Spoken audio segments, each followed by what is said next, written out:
Now, the second component of our strategy is equipping pastors. So once we built these facilities, we're going to be investing in the local pastors in a number of ways. So first and foremost, they're going to be undergoing regular training in biblical literacy and foundational theology by the seminary trained pastors in their local area. And again, we find those guys on the front end so that anytime we're investing in a pastoral network, they're already there and we can be building programming around them. But some of the other things that we want to provide that I'm very excited about, one, we want to be making sure that we're providing any educational material that's needed. So that's everything from Bibles to commentaries to books on theology, leadership, practical ways to run a church, build small groups ministry, literally whatever they need. We want to be making sure that we are providing that for the school's library as a constant resource for these men to have access to.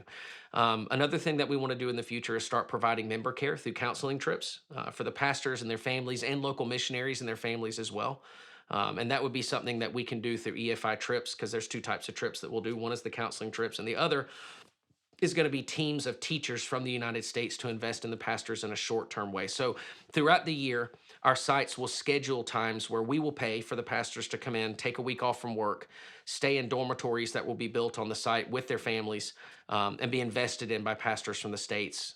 To come in and teach scripture, teach about leadership, teach about leading your family, whatever the study may be, whatever the native pastors need us to teach on at that time.